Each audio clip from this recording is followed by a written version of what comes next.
there who want to harm the president, but we have an obligation to carry out our oversight regardless of which party is in the White House. And that means before rushing to judgment, we get all the pertinent information. The House Oversight and Government Reform Committee has appropriately requested this memo, and I'm sure we're going to want to hear from Mr. Comey about why, if this happens as he allegedly describes, why didn't take action at the time. So that last point is critical. Paul Ryan there a moment ago. Democrats are coming up in minutes, arguing lawmakers need to know more facts before they jump to conclusions on this alleged Comey memo. Marc Thiessen, columnist, Washington Post, and a fellow with American Enterprise Institute and a Fox News contributor. And Marc, good morning to you. I want to squeeze in a couple points here. What Paul Ryan said, some want to harm the president by we're not going to rush to judgment. We need to hear from the FBI Director Comey. What did he not report at the time as we see Air Force One touching down in Connecticut? Marc.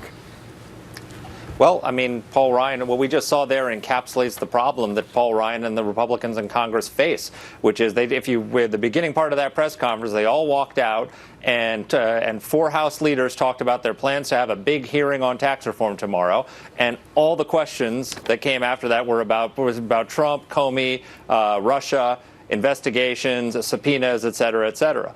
They're going to have a heck of a hard time pushing through their agenda when they're with all these distractions that are being generated from the White House. The first comment he made, Marc, was that we need to seize the moment when it comes to tax reform, health care reform. Sure. Because they know they've got the majority as the picture goes their way in Connecticut. We see the President Matter moments here. Speech with the Coast Guard Academy. Yes, granted, there are distractions, and these questions will come from reporters. However, they can continue their meetings. They can continue to meet in committee and push things forward. What's to stop them?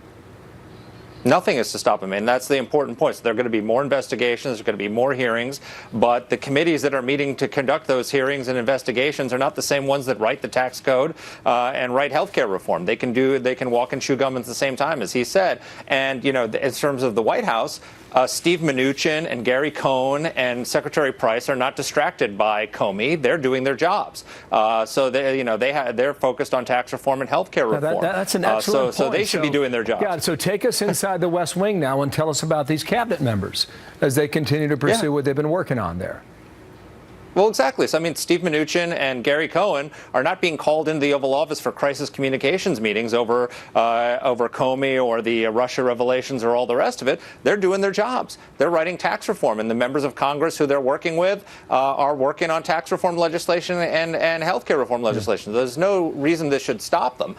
You could perhaps argue that this whole political environment would reduce the possibility for a bipartisan cooperation, but there isn't any bipartisan cooperation. You can't go from zero to down lower. The Democrats have made clear that they're the resistance, so we're not going to get anything done bipartisanly. So what it means is Republicans simply have to bear down and do their jobs, because they know that if they're going to win the elections in 2018 and gain seats instead of losing seats and possibly losing the House and Senate, they've got to deliver. And so they can't be distracted by all these things. They have to do it. Excellent points. We'll watch it as we go, and you wonder the president's ability to use his bully pulpit to forward his agenda with the country, with his supporters, with his base, and onward. Marc, thank you so much. Marc Thiessen there. We just saw Air Force One.